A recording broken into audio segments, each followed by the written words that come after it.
Hello, wonderful people, and welcome to my world. Today, or this month is Black History Month for me, so we will watch a documentary about the Atlantic slave trade, what schools never told you. So, since I'm know partially about some things, but never really going in deep in this topic. And I also would say that of course, like everybody, we forget about numbers and all that kind of things, where it's happening. But since I'm half Gambian, my father's from Gambia, my mom was German. I knew that Senegambia, in the past days, was one of the hotspots of slavery. So, and they mentioned it partially over there, and I wanted to see. Okay, let's see that. It could be a really interesting documentary. So let's watch this documentary. And let's just say where it's come from. This channel called Black Culture Unlocked, and the documentary called The Atlantic Slave Trade, What Schools Never Told You. So, and I would say let's start.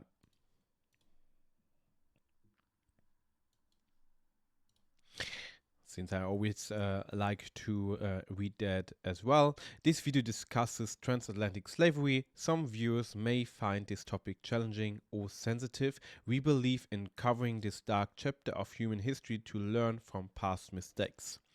And I always I always say also on my channel, if you don't have the capacity to watch something, I try to put you or give you my hand that we can see this together, and that you are not alone in this distressing things. And because for me, in one point, it's also crucial to inform yourself on different channels with this kind of topics, because that what they mention here, that past mistakes not coming back, what we're actually at the moment seeing through Donald Trump or other majorities of high leaders in the world, that they are just delusional.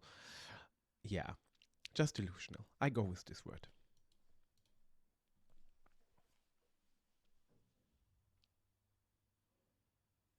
Slavery, the treatment of human beings as property, deprived of personal rights, has occurred in many forms throughout the world. But one institution stands out for both its global scale and its lasting legacy. Numbers involved in the Atlantic slave trade are truly staggering. From 1500 to 1880 CE, somewhere between 10 and 12 million African slaves were forcibly moved from Africa to the Americas, and about 15% of those people died during the journey. The majority of enslaved Africans were taken from 6 primary regions: Senegambia, Sierra Leone and the Windward Coast, the Gold Coast, the Bight of Benin, the Bight of Biafra, and West Central Africa, also known as Congo and Angola. An estimated 12.4 million people were loaded onto slave ships and carried through what became known as the Middle Passage, which moved across the Atlantic and included many different destinations. Once in the Americas, the surviving slaves were sold at a market very similar to the way cattle would be sold. After purchase, slave owners would often brand their new possession on the cheeks, again, just as they would do with cattle. The lives of slaves were dominated by work and terror. The idea that I am not human, that I have no soul, that I'm a beast. Brand me, burn me, whatever, and no recourse. Nothing.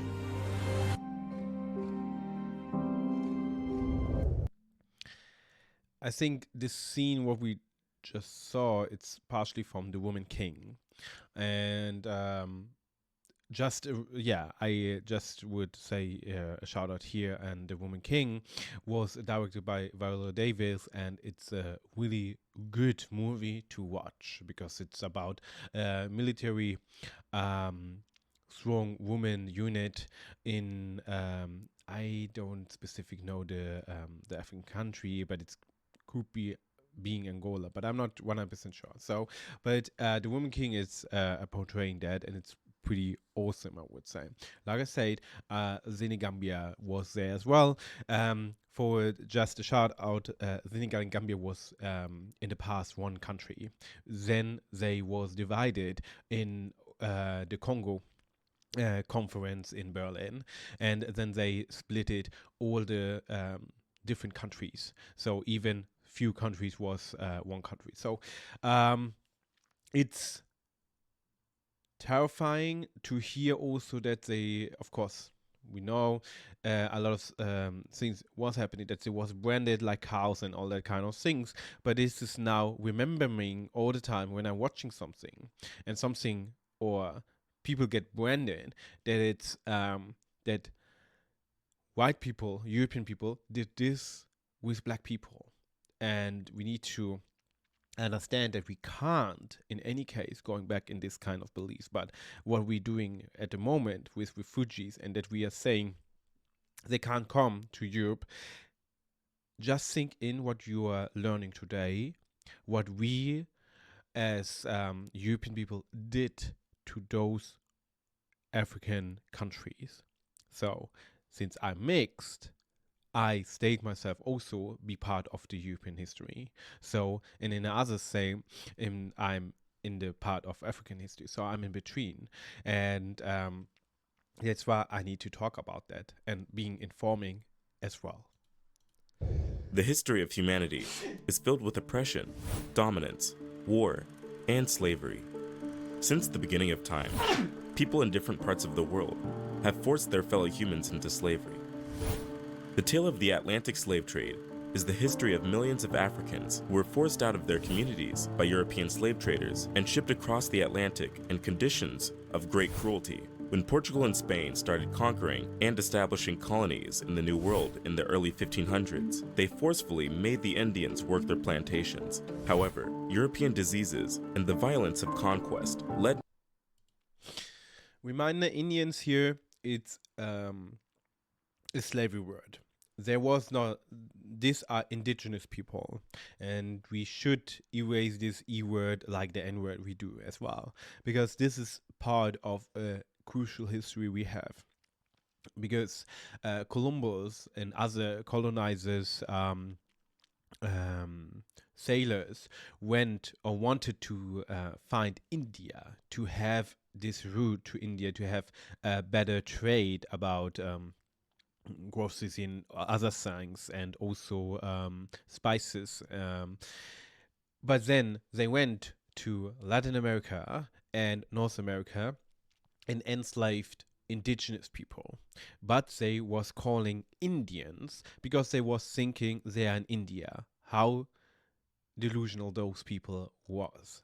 They just figured out there are other part of the world, and they were thinking they're in India, even the people are not, looks like Indian people at all.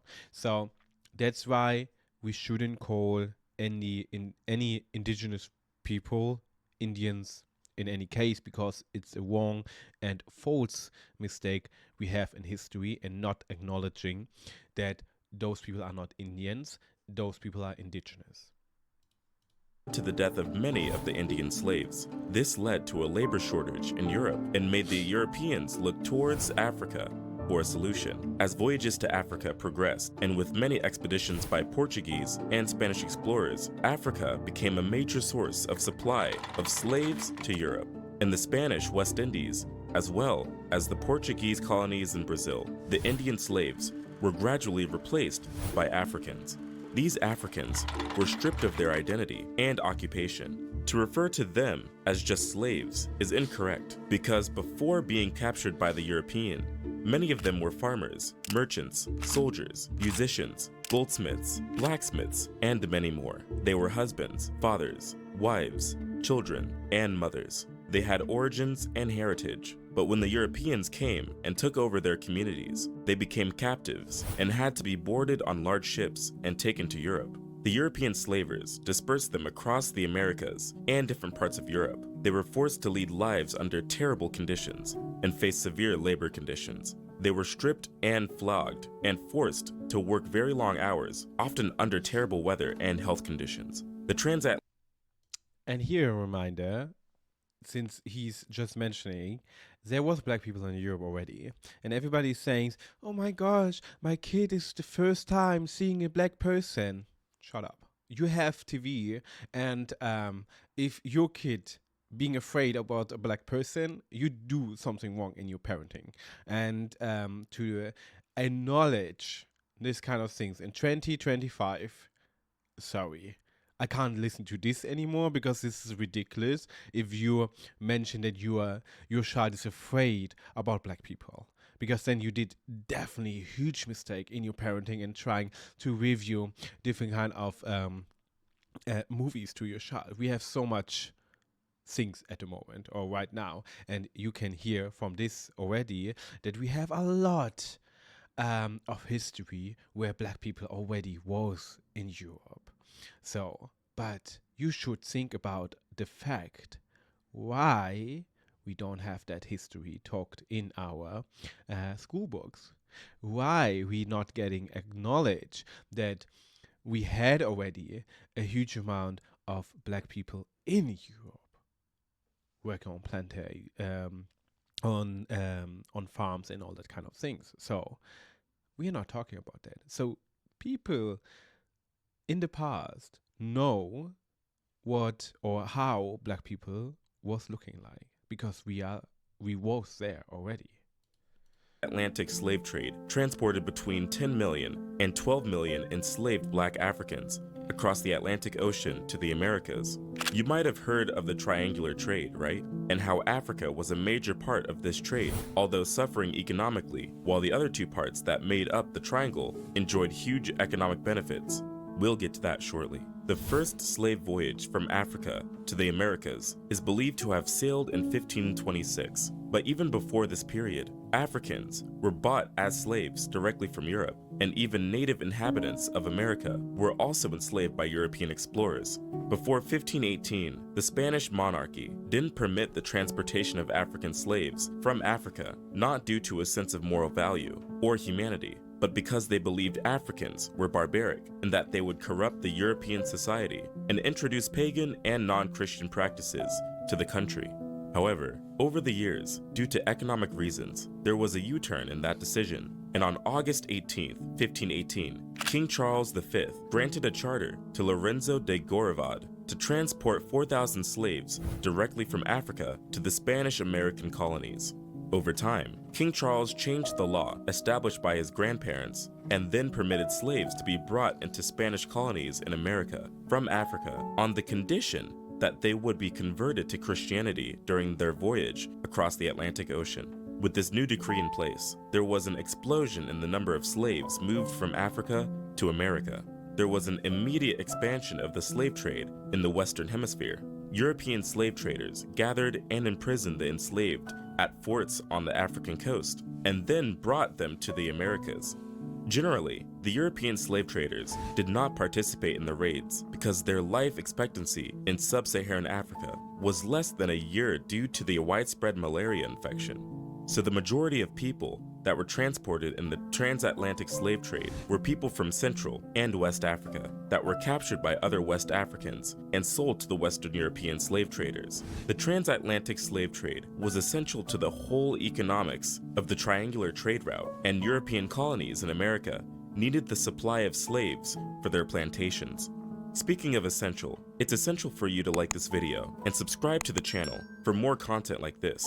They don't want us sharing stories like this, but we're going to continue anyway with your support. The triangular trade. Now, let's dive a little deeper into what the triangular trade route was all about. The triangular trade route is simply the trade structure that operated across the Atlantic region. This triangular trade route across the Atlantic took goods from Europe to Africa. Some of the goods taken to Africa include arms, textiles, and wine. On the other side of the triangle was the movement of African slaves to the Americas and the West Indies. The last side of the triangle was the movement of raw materials such as sugar, coffee, tobacco, rice, and cotton produced on American plantations back to Europe. The triangle involved 3 continents, with Europe providing the capital, Africa providing the labor, and America providing the land and resources. There was always a supply to the European market. The story of the transatlantic slave trade involves the story of all people in the 3 continents, but most importantly, those involved in the Middle Passage voyage.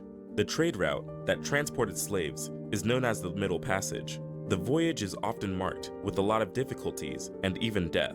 Depending on the weather, the voyage could take about 3 to 6 months. The passage was so brutal that the ships not only lost the people being transported as slaves, but in some cases, the crew also lost their lives. The mortality rate for sailors on slave ships was approximately 20%. The ships had a particular design and varied in size and passenger capacity. The conditions of Those images actually I saw in school. We had this in my history lesson. I think it was in 9th grade or something like that. So I saw these pictures, but I have the feeling, or I had the feeling, that we really not acknowledged how crucial it was. And I understand it right more, of course, as an adult, and how we was learning about Black people. So there's a reproductive thing that we reproducing the stereotypes of Black people in history books, that we are dumb, that we are not well educated and all that stuff. But what they did in the beginning, that we had this profession already, being blacksmiths, musicians, and all that kind of things. So, but we was not talking about this. We just was talking about slaves. And I think if we are talking just about the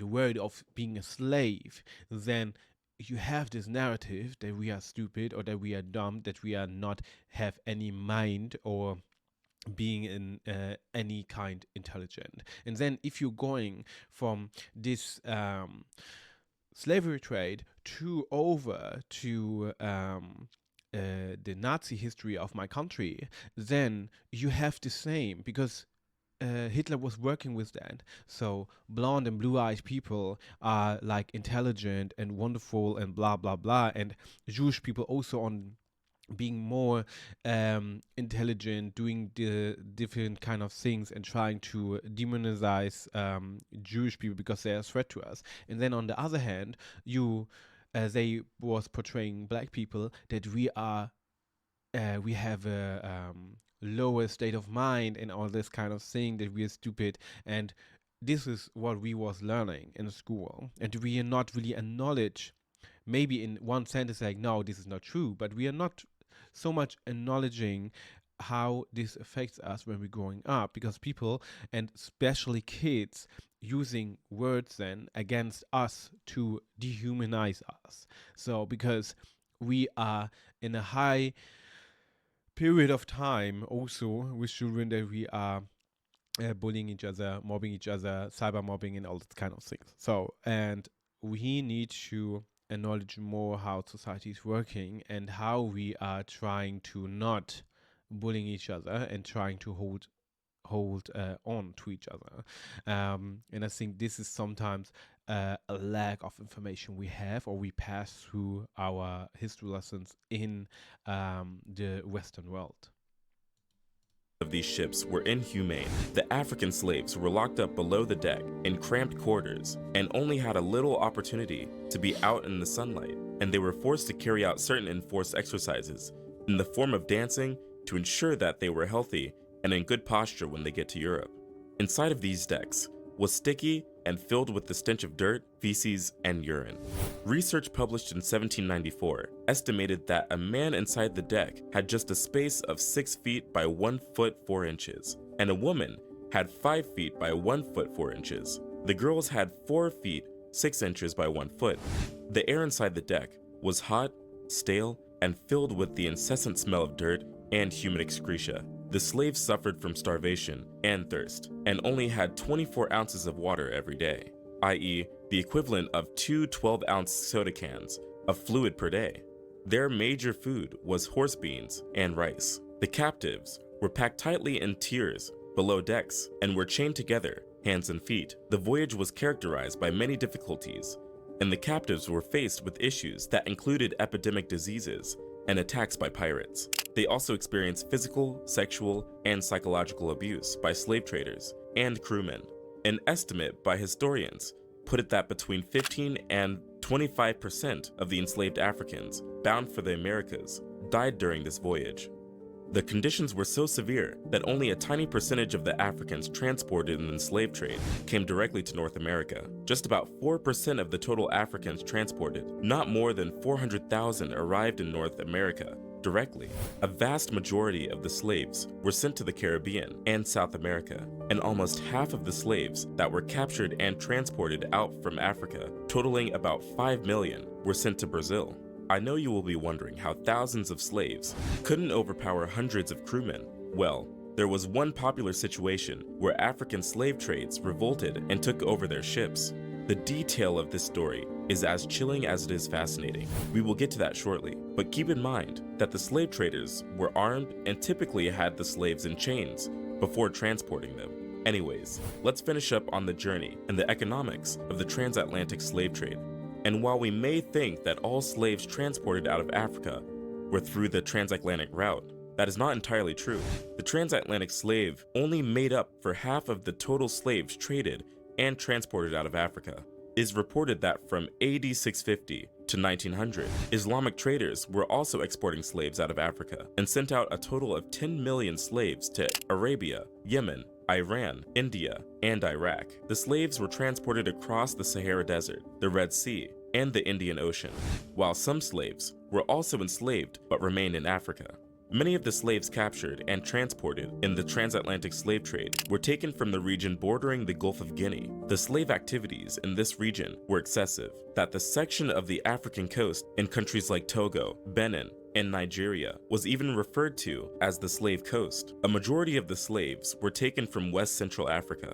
In the early stages of the transatlantic slave trade, the Portuguese generally bought Africans who were captured as slaves during tribal wars. But as the demand for slaves increased, the Portuguese began to enter the interior of Africa to forcibly take captives. In the 1690s, the number of people taken out of Africa yearly reached about 30,000, and a century later, the number grew to about 85,000 per year. During the 1700 and 1850, it was estimated that more than 8 out of 10 Africans were forced into the slave trade, successfully crossed the Atlantic. In the period between 1821 and 1830, about 80,000 people were leaving Africa yearly, and within the next 20 years, before the abolition of slave trade, over 1 million more Africans were sent across the Atlantic to America. By 1820, almost 4 Africans for every 1 European had been transported across the Atlantic, and 4 out of 5 women who crossed the Atlantic were from Africa. The majority of enslaved. And now I just need to say, it's like, I hear these numbers, this crazy huge numbers of people get deported. So now European people are fearing the small amount of refugees coming by willing from the stuff to come to Europe, and they are feared of the amount. This is not even close to the amount we have now. It is not even close to the amount European people was forcing people to leave their countries. And now people want to come to Europe or Western world by their own will. And this is a threat. You want to kidding me.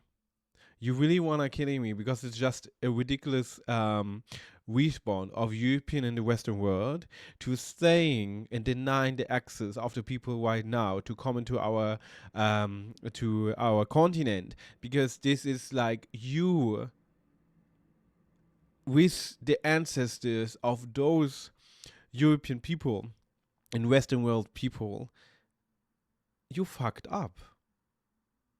So, and to deny the access of those people nowadays to come to Europe by their own will is just a punishment, because you are fearing about the fact that they would do the same to you because you and your ancestors did this. And I speaking about my ancestors as well, because I'm half German. So seriously, if you deny access to people to come here, you're delusional, because you should listen to these numbers again. 100% what European people was forcing those people to come to Europe, and now people are coming by themselves because they are legit running from being punished because they're queer, being punished because they're a woman, being punished because they have a civil war going on and all that stuff, and they try to have a safe space here in Europe, and we're denying those for those people. Even Europe and the Western world did crucial things to them, to captive them and bring them by force to different continents. It's just ridiculous that people can deny access for those people who are running to being safe. Africans brought to British North America arrived between 1720 and 1780. The Africans who were sent to Brazil were mostly from Angola, and those who were transported to North America, including the Caribbean, were taken mainly from West Africa. Although just about 6% of African captives were sent to British North America in 1825, the US population included about 1/4 of the people of African descent in the Western Hemisphere. Interestingly, the condition of slavery in America was totally different from that in the US. But before we delve into these mind-boggling details, let's talk about the revolt of 1839. Remember, I mentioned this earlier. In 1839, slave traders were once again hoping to get another shipment of slaves across the Atlantic. But unlike previous voyages, they were not ready for the surprise this particular voyage would be bringing their way. The slave ship, named Amistad, had about 100 slaves on board. As the ship moved near the coast of Cuba, the unwilling passengers of the ship, who were recently abducted from Africa, numbering about 53, revolted aggressively. The revolters were led by Joseph Sink. They killed the captain and cook, and only spared the life of the Spanish navigator so that he can sail them home back to Sierra Leone. However, the navigator managed to sail the Amistad northward. 2 months later, the US Navy intercepted and seized the ship off Long Island, New York. The ship was towed to New London, Connecticut, and the mutineers were held in jail in New Haven, Connecticut. This event had significant political and legal repercussions in the American abolition movement. At that time, the Spanish embassy demanded that the African slaves are returned to Cuba, and this led to the 1840 trial in Hartford, Connecticut federal court. New England abolitionist Louis Tappan was successful in drawing public sympathy to the Africans and was able to battle it with the pro-slavery US government. However, the US president at the time, Martin Van Buren, ordered a Navy ship sent to Connecticut to return the Africans to Cuba immediately after the trial. The interesting part of this incident was the legal proceeding that ensued. The prosecutors argued that as slaves, the mutineers were subject to the laws governing conduct between slaves and their masters. And this is where it gets interesting. The trial testimony showed that while slavery was legal in Cuba, the importation of slaves from Africa was not. The judge therefore ruled that the Africans were not merchandise, but were victims of kidnapping, and so had the right to escape their captors in any way they could. When the US government appealed the case before the US Supreme Court, the following year, former President John Quincy Adams was able to win the court ruling in favor of the Amistad rebels. The Supreme Court upheld the judgment of the lower court through contributions from private and missionary societies. The 35 survivors. I'm speechless because it's ridiculous. What they was talking about human beings. So that's why always people saying we have laws for a lot of things, right? But in the same time, laws are fake to made up. We made them because we need them. So, but they can change immediately, and they can change always for good or for bad. And we can see right now what is happening in Trump's administration, that he, under his trans agenda, he can do a lot of harm for trans people, and he's doing it immediately. He promised, and he's doing. And this example is an example to see that laws not always protecting us, and the reality can be different to the laws we are making. So, and what they was talking about is, they was not talking about that they should be free in any case. They are still slaves. They was talking about that they shouldn't be captive in Africa to bring to America. So they're talking about this case and let them free because they was stolen. But if they wouldn't have this revolt and all that stuff, they would be sold in America, and there wouldn't be any trial. So the trial was not about the trial was more about to send them back to Africa and have probably suffering about the life over there. But it's just delusional how people in the past were thinking and how people are still sometimes thinking. And people who are saying, oh, we have all the laws right now that protect us, now that's bullshit, because reality is showing us something else. Surviving Africans secured a passage home. They arrived in Sierra Leone in January 1842 alongside 5 missionaries and teachers who later founded a Christian mission in the country. While we could definitely blame... Oh, by the way, that's why I hate Christianity, because they was forcing religion to African people, what it was not our religion at all. So, but we have a lot of Christian Africans right now, and but in my opinion, this is a false religion because it was forced on the people, and religion shouldn't be forced in any case. Religion should be a choice for everyone, and that's why for me personally, I'm completely against Christianity because they forced their religion beliefs on the African continent. The Europeans for the activities of the Atlantic slave trade. Africans were also involved in slave trade activities. Africans were involved in kidnapping adults and stealing children for the purpose of selling them. They used European intermediaries or agents to sell off these captives in exchange for merchandise or arms. In most cases, those sold into slavery were usually from a different ethnic group than those who captured them, and it didn't matter if they were enemies or indigenous of a neighboring village. The captive slaves were stripped of any identity they had and simply referred to as other. They were not seen as part of the people of the ethnic group or tribe. Also, while African kings were very much interested in protecting their villages, in some instances, thieves and criminals were sold out into slavery as a way to get rid of them. Many other slaves were gotten through raids at gunpoint, which were organized by different ethnic groups, and in some instances, as a joint venture with the Europeans.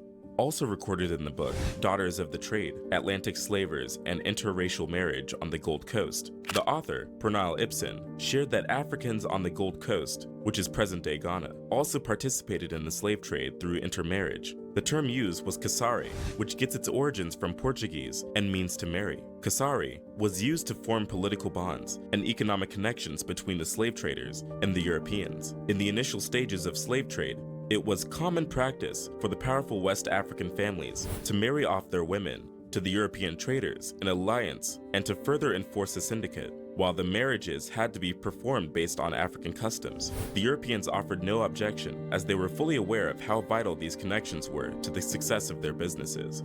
In the initial stages, we may argue that Africans had no idea of the exact condition of the slave trade and the experience of those sold into the slave trade. However, according to Robin Law, there is a possibility that the royal elites of the Dahomey Kingdom must have had an informed understanding of the fates of the Africans sold into slavery.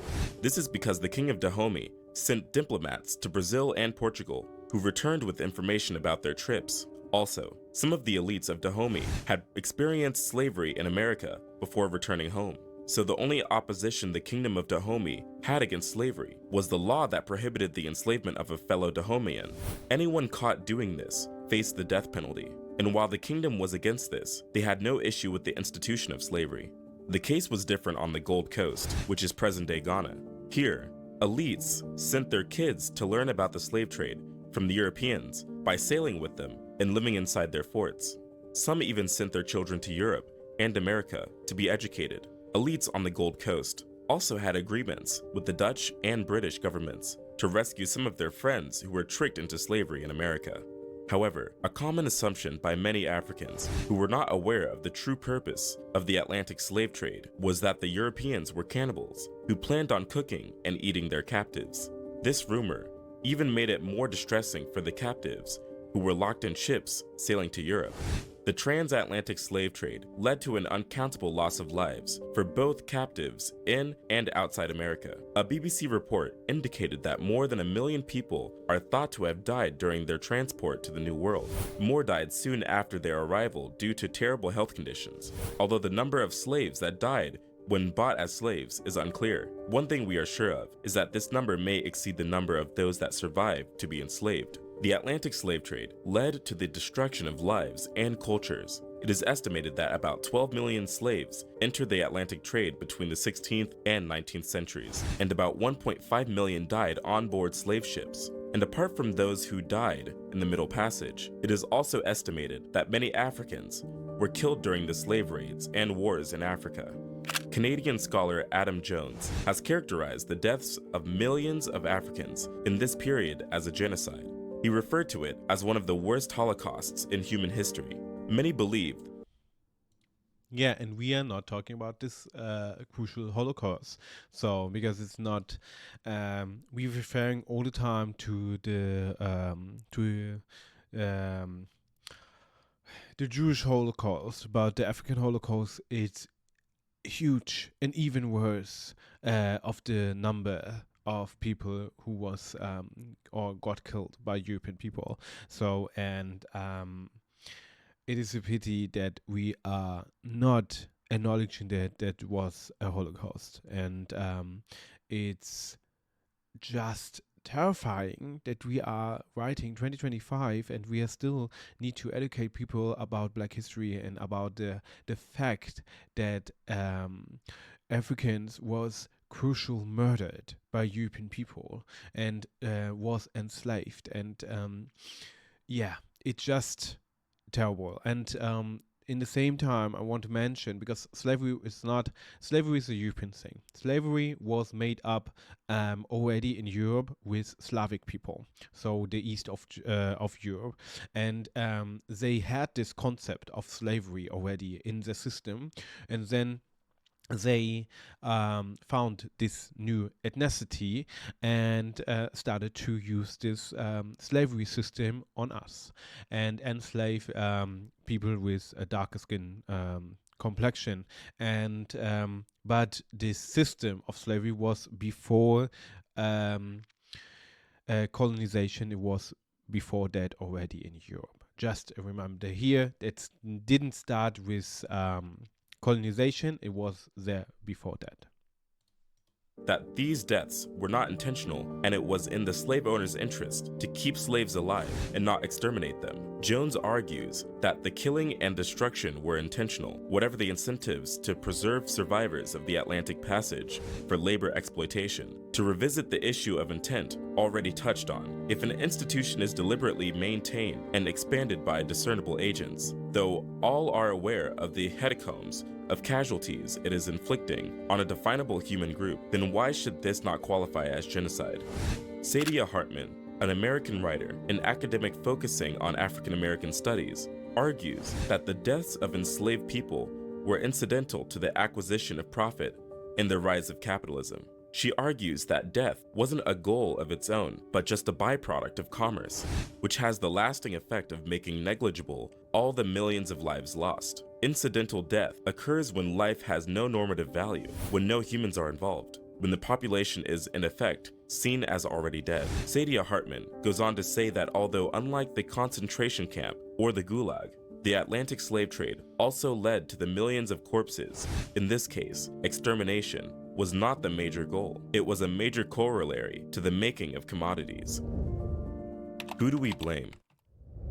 While we could blame the Germans for the genocide attempt on the Jews, who do we blame for the slave trade? 7 nations were actively involved in the activities of the slave trade and took most of the slaves to their colonies in the New World. We have the Portuguese, the British, the French, the Spanish, the Dutch, the Americans, and the Danish. The major sources of slaves include Angola Coast, Bight of Benin, Bight of Biafra, Gold Coast, Senegambia, Southeast Africa, and Indian Ocean Islands, Sierra Leone, and Windward Coast.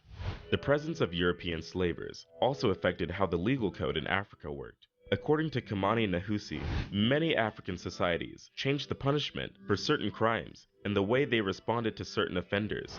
Some crimes, which were traditionally punishable by some other form of punishment, became punishable by enslavement, and offenders were now sold to slave traders. David Stannard, the author of American Holocaust, showed in his book that 50% of African deaths occurred in Africa as a result of wars between native kingdoms, which produced the majority of slaves. The practice of enslaving enemy combatants and their villages was widely practiced in West Africa. Indeed, the slave trade was largely a byproduct of tribal and state warfare. By selling off captives, they were also able to finance future warfare and also remove potential dissidents after victory. However, some of the African nations, such as Igala, Kabu, Bono State, Oyo, Ashanti, Dahomey, and the Oro Confederacy, were more brutal in this practice. Truly, Africans were fully involved in the slave trade and even aided it in many ways. But we can't take away the fact that the Europeans provided the incentives that made this activity thrive. In one of the letters written by Manikongo Nzinga Afonso to the King João III of Portugal, he writes to the king requesting that the king stop sending merchandise that is fueling the war between the different tribes. He begs the king to stop sending merchandise and rather send more missionaries. In one of his letters, he writes, "Each day the traders are kidnapping our people, children of this country, sons of our nobles and vassals, even people of our own family. This corruption and depravity are so widespread that our land is entirely depopulated. We need in this kingdom only priests and school teachers and no merchandise. Unless it is wine and flour for mass, it is our wish that this kingdom is not a place for the trade or transport of slaves. Many of our subjects eagerly lust over Portuguese merchandise that your subjects have brought into our domains. To satisfy this inordinate appetite, they seize many of our black free subjects. They sell them, after having taken these prisoners to the coast, secretly or at night. As soon as the captives are in the hands of white men, they are branded with a red-hot iron." Despite the vast consequences of the transatlantic slave trade, there have been worldwide apologies from different nations that benefited and grew their economy based on labor from the slave trade. In 1998, UNESCO designated 23 August as International Day for the remembrance of the slave trade and its abolition. This led to several other events that recognized the adverse effects of slavery on the African continent. In 2001, during the World Conference Against Racism in Durban, South Africa, African nations demanded a clear apology for slavery from the former slave trading countries. Some nations were ready to express an apology. However, the opposing countries, majorly the United Kingdom, Portugal, Spain, the Netherlands, and the United States, blocked any attempt to do so. The reason for this opposition by these countries could be due to concerns that accepting their involvement in slavery would also require that they make monetary compensations to the affected African nations. Since 2009, there has been a continuous effort by the UN to create the UN Slavery Memorial as a permanent remembrance of the victims of the Atlantic slave trade. This video is crazy, but if you want to learn some more, This video was crazy. Yes, 100%. Oh my gosh. Yeah, what do you want to say about Portugal, US, France, UK, that they didn't want to acknowledge their history? And yeah, nowadays I live in Portugal, but Portugal was one of the own countries where they had a demonstration against Black Lives Matter. It's a pity, but when I heard about it, it was a joke because, but apparently Portuguese people thinking in their country there's no racism at all, but this is a lie. Racism is spread over the world, and there's no country where we don't have that. And if you dig deep, you can see it everywhere. And if you that's why I'm here. That's why I'm here, because the Portuguese people are thinking German people are superior than them. So that's why I have a good time here, just because of my privilege to being German. But yeah, I really like this documentary. It was pretty awesome and knowledgeable. In this case, if you like this as well, a sub up would be appreciated, and also a subscription for my channel as well. And for deeper information, this channel seems pretty nice to learn about Black history. And yeah, hit in the comments. Did you knew this already? Did you learn about it? Do you have lecturer to read, to share with us, that we can acknowledge ourselves as well by books? And yeah, for now, I wish you a wonderful day, evening, or afternoon. Make you hot chocolate, coffee, or tea. And I will see you soon, and I wish you a good time. Bye bye. Bobalicious.